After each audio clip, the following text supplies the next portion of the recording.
My best of the greetings to you, dear learner. I'm your educator, Mr. J.V. Suwar.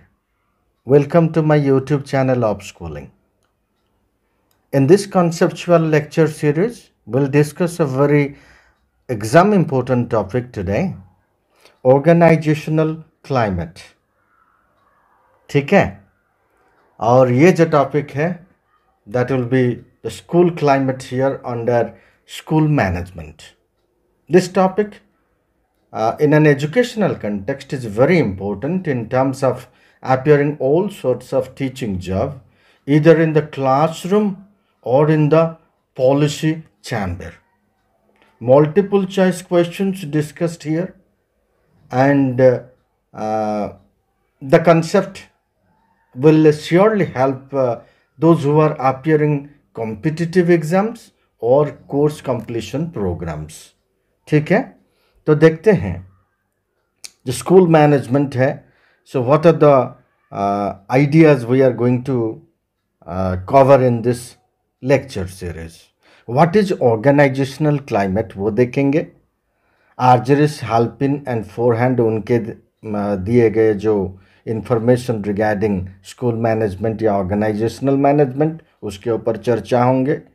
Main dimensions of school climate, different types of school climate, major roles of the teacher towards school effectiveness, क्योंकि effectiveness जो है वो organizational climate के ऊपर depend करता है.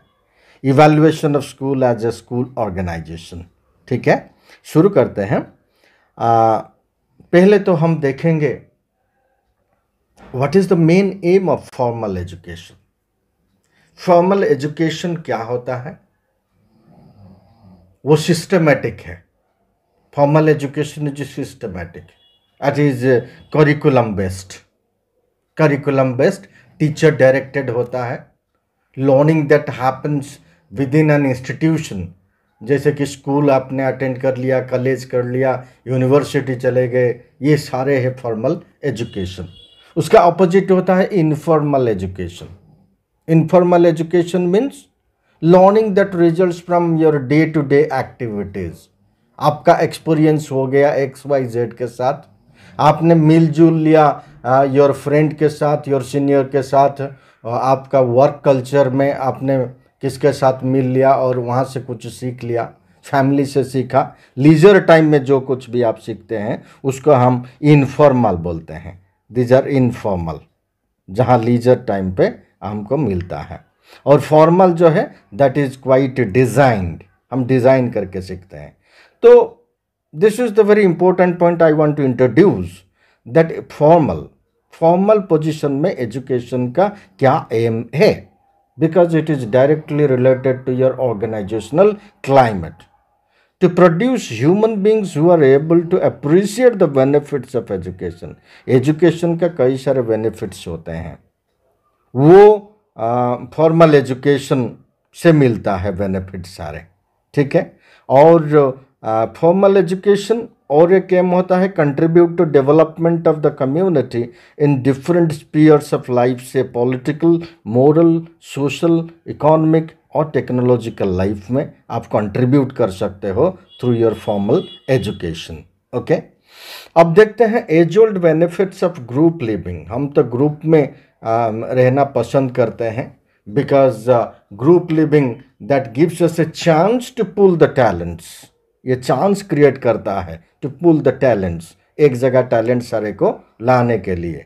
And efforts for attaining larger goals such as building, such as protecting our communities. हम अपने आप को गठनात्मक विकास करने के लिए हम ज़्यादातर ग्रुप में रहना पसंद करते हैं, अकेले नहीं, नॉट इन आइसोलेशन. ग्रुप में रहने से another benefit, we can give protection to our self. वो भी एक ग्रुप लिविंग का बेनिफिट होता है. That is the age old system of group. और 21st सेंचुरी का जो ग्रुप है वो थोड़ा अलग है. आज का डेट में ग्रुप क्यों है? क्योंकि ये एज है एज ऑफ स्पेशलाइजेशन. यहाँ पर ज़्यादातर स्पेशलाइजेशन की बात होता है. आपने स्पेशलाइजेशन कोई फील्ड में कर लिया, मैं किसी और फील्ड में कर लिया, और some system of structural relationships had to be established for an interdependent growth and development. एक दूसरे के ऊपर हम डिपेंड करके ग्रोथ एंड डेवलपमेंट को फाइनलाइज करते हैं, कि शेप देते हैं। इसीलिए ये स्पेशलाइजेशन एज कहा जाता है। कोई कंपनी ने खाली नॉट बोल्ट निकाला और दूसरा कोई कंपनी ने खाली आपका इंजन का अदर पार्ट्स निकाला, और ये सारे प्रोडक्शन को आप जब मिला के असेंबल करते हो, you can have a your motor bike. कोई मोटर बाइक की खाली सारे A to Z का पार्ट्स वो तैयार नहीं करता है, क्योंकि कोई किसी का स्पेशलाइजेशन है, और सारे स्पेशलाइजेशन को मिला के हम एक मतलब कोई चीज़ को असेंबल करने से सक्षम हो जाते हैं। इसीलिए ग्रुप होना चाहिए, ग्रुप लिविंग होना चाहिए, स्पेशलाइजेशन होना चाहिए, और there should be interdependent growth and development. ठीक है, I am preparing you to take in to the topic that is school climate. वो स्कूल मैनेजमेंट के अंडर में आता है। A system of group relationship, इसीलिए रिलेशनशिप इज रिक्वायर्ड, क्योंकि specialization तो है, आपका है, मेरा है, but if we are not related to each other, group relationship, और वो ग्रुप रिलेशनशिप के लिए आपको चाहिए cooperation. Cooperation is very very important, it has to be underlined. Basically the meaning of organization, जब ग्रुप कोऑपरेशन के जरिए चलता है उसको हम ऑर्गेनाइजेशन बोलते हैं। ग्रुप में व्हेन देयर इज कोऑपरेशन, तब लगता है कि हाँ यही है ऑर्गेनाइजेशन। सो ग्रुप में कोऑपरेशन ऑर्गेनाइजेशन बनाता है। Basically the meaning of organization वही है। एक क्वेश्चन देखते हैं, school objectives can be achieved by, school objectives can be achieved by, क्या है? Group work, division of labour, hierarchy of authority, all of the above. School objectives.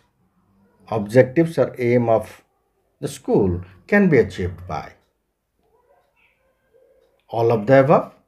No doubt all of the above.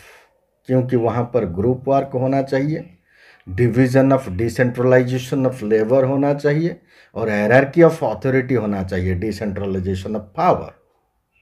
हर कोई एक जन के पास power concentrate होने से नहीं होगा, और लेबर कोई एक करेगा तो नहीं होगा।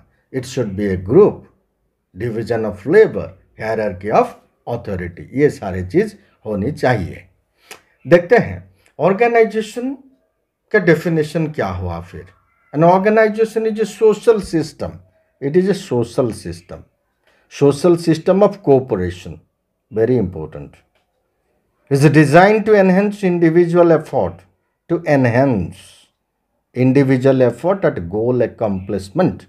कोई भी गोल को accomplish करने के लिए जो सोशल सिस्टम ऑर्गेनाइजेशन को कहा जाता है, थ्रू कोऑपरेशन ये होता है टू एनहेंस इंडिविजुअल एफर्ट। ठीक है, this cooperation is made up of several components. What are the components of cooperation? Cooperation का कंपोनेंट्स क्या है? एक है मानव तत्व है, द ह्यूमन एलिमेंट, और एक होता है भौतिक तत्व, द फिजिकल एलिमेंट, एक होता है द कार्य तत्व, द वर्क एलिमेंट, ये सारे, एंड द कोऑर्डिनेशन एलिमेंट, समन्वय तत्व। Collectively all these four, when you are together, it becomes organization, it becomes the definition of cooperation। ये कोऑपरेशन इसको कहा जाता है, ये सारे चीज कोऑपरेट होनी चाहिए। ठीक है, cooperation is made up of several components which put together collectively to thought of as an organisation. अगर ये ऑर्गेनाइजेशन है, आगे चल के देखते हैं question. The Hawthorne studies are of utmost significance as they form an honest and concerted attempt to understand the human factor, employee attitudes, the workers' social situations, all of the above। क्या है हॉथर्न studies? सुना होगा आप ये नाम, हॉथर्न studies. Elton Mayo का नाम सुना है? Elton Mayo Elton Mayo, Elton Mayo और फ्रिज रोथिल्सबर्गर, फिल्स रोथिल्सबर्गर, वो दोनों नाम है. It is related to your Hawthorne studies. 1920s में हुआ था, 1920s में हुआ था. हॉथन क्या है? It was there was a study on one of the electric company. Hawthorne plant है वो, हॉथन प्लांट है, वहाँ पर एक स्टडी हो रहा था उस प्लांट के वर्कर्स के ऊपर, just to examine how different aspects of the work they such as, जैसे कि लाइटिंग हो गया कंपनी का, या ब्रेक टाइमिंग हो गया, या length of the working hours हो गए, ये सारे चीज़ क्या इफेक्ट रखता है द वर्कर्स प्रोडक्टिविटी के ऊपर, क्या इफेक्ट रखता है. That effect is known as Hawthorne effect. ये जो साइड वाले चीज़ है, ये वर्क प्रोडक्शन में या वर्कर्स का प्रोडक्टिविटी के ऊपर क्या इफेक्ट लगा होता है उसका, वही है हॉथर्न इफेक्ट. वो हॉथर्न इफेक्ट जो है 1950 में यूज़ किए थे लांसबर्गर ने यूज़ किया था वो टर्म को. पहले लांसबर्गर ने यूज़ किए थे 1950s में, but the experiment was conducted in the 1920s by Elton Mayo and the group. ठीक है. ये जो socio psychological aspects of human behaviour in an organization को देखा जाता है हॉथर्न इफेक्ट में, हॉथर्न स्टडीज में. Socio psychological aspects of human behaviour on और ऑन द प्रोडक्टिविटी के ऊपर ये क्या मायने रखता है, क्या इंप्रेशन डालता है, क्या इफेक्ट देता है. ये रहा हॉथर्न स्टडीज़. अब ज़्यादा बात नहीं करेंगे उसके ऊपर, क्योंकि क्वेश्चन रहा Hawthorne studies are of utmost significance from an honest and concerted attempt to understand human factor को, एम्प्लॉई एटीट्यूड्स को, द वर्कर सोशल सिचुएशन को, या ये तीनों को. ह्यूमन फैक्टर तो है, एम्प्लॉयज एटीट्यूड्स है, क्योंकि attitude is more important then that of knowledge. Knowledge या एटीट्यूड दोनों के बीच में अगर आपको किसको इम्पोर्टेंस देना है तो आपको एटीट्यूड को इम्पोर्टेंस देना चाहिए, because attitude that builds the knowledge. अगर आपका एटीट्यूड ठीक नहीं है तो आप right kind of knowledge you cannot acquire, you cannot gather. ठीक है. So employee attitude is important, human factor is important, worker social situations are also important. मैं आपको तैयारी कर रहा हूँ to understand the school climate. ये सारे टर्म्स जो है मैनेजमेंट की टर्म्स है, ये सारे आपका स्कूल क्लाइमेट को समझते हुए काम पे आएगा. ठीक है. तो all of the above is the answer, this is the answer. ठीक. नेक्स्ट चलते हैं. What is climate? We are thinking about two terms. One is organisation, हमने देख लिया, कोऑपरेशन सबसे बड़ी चीज़ है ऑर्गेनाइजेशन में. और क्लाइमेट क्या है? Climate is to the general feeling और the tone of a person in groups towards each other and some of the attitudes the reveal in their behaviour. ये जनरल फीलिंग है, जनरल फीलिंग और tone of person है in groups towards each other, एक दूसरे के साथ जो feelings है वो रहा climate. And they are also revealed in their behaviour.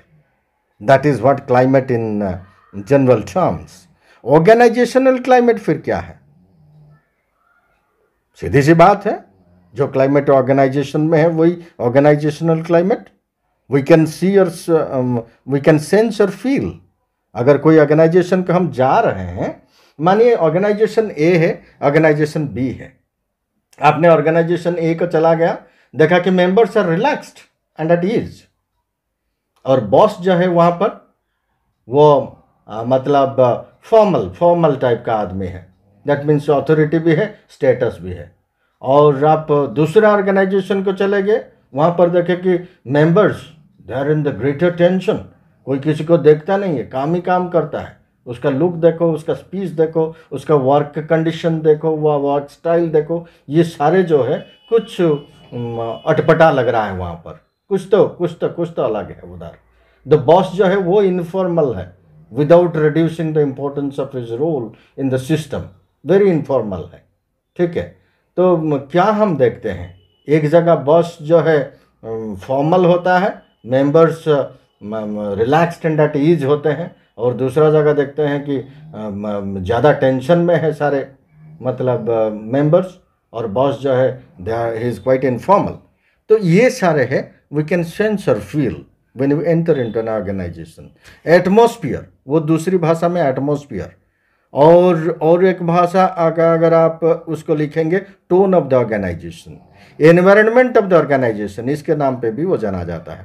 Personality of the organisation, personality of the organisation, Argyris, Argyris का ये दिया हुआ टर्म है जो मैच्योरिटी थ्योरी लिखे हैं, मैच्योरिटी थ्योरी, मैच्योरिटी थ्योरी कौन? आर्जरिस।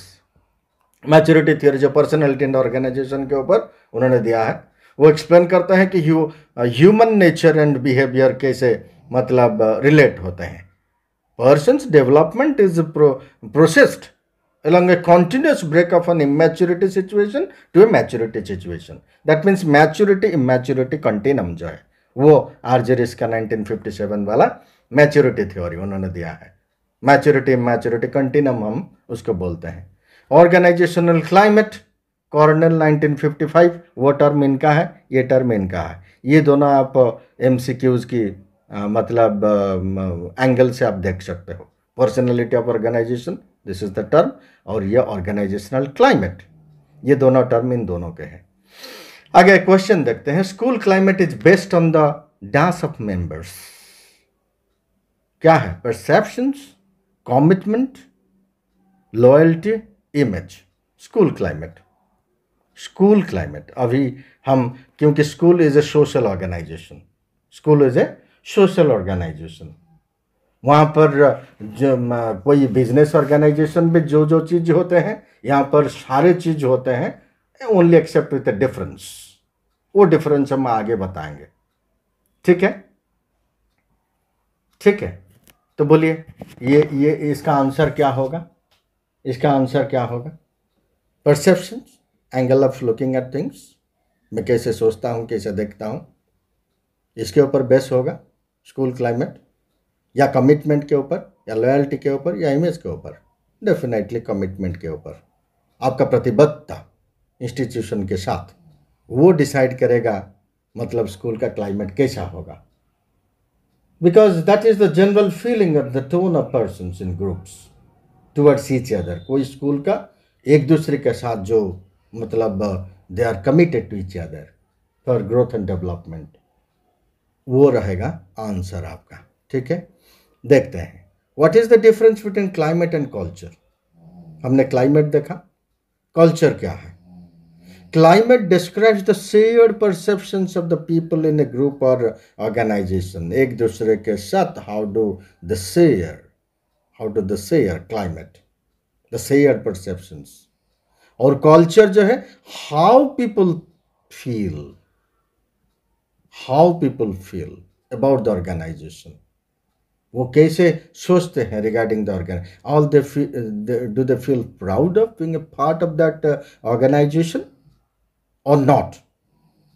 Feel about the organization, about the beliefs, values and assumptions that provide the identity and set the standards of behavior. Set the standards of behavior. ये दोनों चीज important है. How people feel there, that is the culture, and how they set the standards of behavior, that is what culture is. But climate is simply describing about the organization and the group of people they are.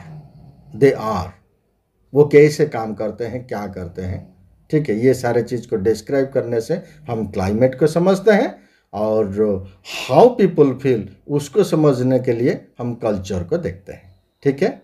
देखते हैं question. Handling of crisis by principal and employees of a school reveals the dash of the school, culture, society, environment, structure. Handling of crisis by principal, अगर कोई crisis आ गया principal के पास, school principal के पास, और employees और principal दोनों मिलके वो उसके हैंडल करेंगे। किस ढंग से हैंडल करेंगे वो क्या कहलाएगा? कल्चर कहलाएगा या क्लाइमेट कहलाएगा? How they set the standards of behaviour, वो कैसे उसको डील करेंगे, वो कैसे उसको डील करेंगे, that is the culture, that is the culture. So for that particular definition I had set this question for you. ठीक है, आगे देखते हैं. What is organisational climate then, जिसको हम यहाँ स्कूल क्लाइमेट के नाम पे जानेंगे. हमने ऑलरेडी बता चुके हैं आपको कि वी कैन सेंस और फील. हम सेंस या फील कर सकते हैं गेट के एंट्री से. गेट में एंट्री किया और हम फील कर सकते हैं एक दूसरे को देख के क्या हो रहा है उधर. आप खड़े हो जाओ, be simply an observer and you can sense climate कैसा है, जिसको हम एटमॉस्फेयर भी बोलते हैं, टोन ऑफ द स्कूल भी बोलते हैं, एनवायरनमेंट ऑफ द स्कूल भी बोलते हैं, पर्सनैलिटी ऑफ द ऑर्गेनाइजेशन बोलते हैं और ऑर्गेनाइजेशनल क्लाइमेट भी बोलते हैं. ठीक है, अब देखते हैं कि एटीट्यूड. मैंने एक चीज़ कहा था, if you have to choose between knowledge and attitude, किसको आप चूज करोगे? आप बोलोगे नॉलेज को, मैं बोलूँगा एटीट्यूड को. क्यों एटीट्यूड को? Because attitude is more important. वो एटीट्यूड से सारे कुछ बोलते हैं, सारे कुछ बनते हैं एटीट्यूड से. तो एटीट्यूड क्या है? Tendency to react positively, tendency to react negatively, tendency to react in a certain way और in the way you are best at. आपको कैसा आता है. इधर आप पॉजिटिव हो सकते हो, समझ के उसको क्या होना चाहिए at that point of time. Negative हो सकते हो एट दैट टाइम, और in a certain way you are quite, you are typically you behave in that way, your attitude is that way. ये तीनों चीज एटीट्यूड कहलाता है. So that is all of the above is the answer. सो मैंने दो definition यहाँ पर रखा है रिगार्डिंग ऑर्गेनाइजेशनल क्लाइमेट या स्कूल क्लाइमेट. जो फोर हैंड है वो काम किए हैं, मतलब school climate and school effectiveness के ऊपर फोर हैंड ये रहे. फोर हैंड एंड जिल्मर वो रिसर्च किए हैं अपना school climate and school effectiveness के ऊपर. ठीक है, उन्होंने कहा कि the interactions between environmental and personal variables of members of A group.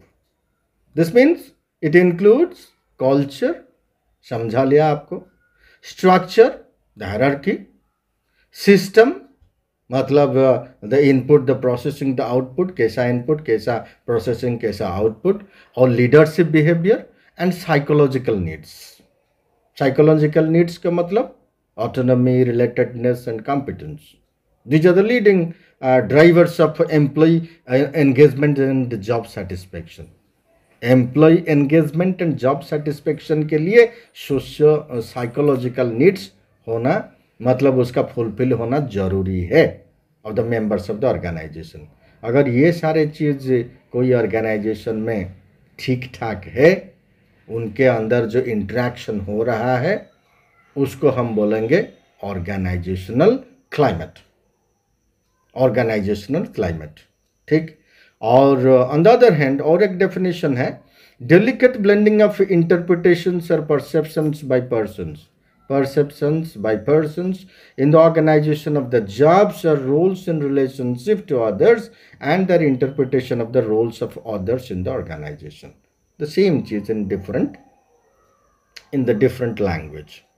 एक दूसरे के साथ हमारा जो रिलेशनशिप है ऑर्गेनाइजेशन के अंदर towards accomplishment of a goal, वो डिसाइड करता है how is the organisational climate. बढ़िया है, the results will be good, and if it कोई भी खटका है मतलब the results will be suffering. So dear learners, हमने what is organisational climate Argyris, Halpin and Forehand तक देख लिया और उनके ऊपर सारे चर्चा भी कर लिया. और main dimensions of the school climate जो है वो हम देखते हैं नेक्स्ट लेक्चर में देखेंगे, main dimensions of school climate. तब तक के लिए आप जुड़े रहिए. Please like, comment, share and subscribe my channel, and please follow me at my Twitter, WhatsApp, Insta and Facebook address.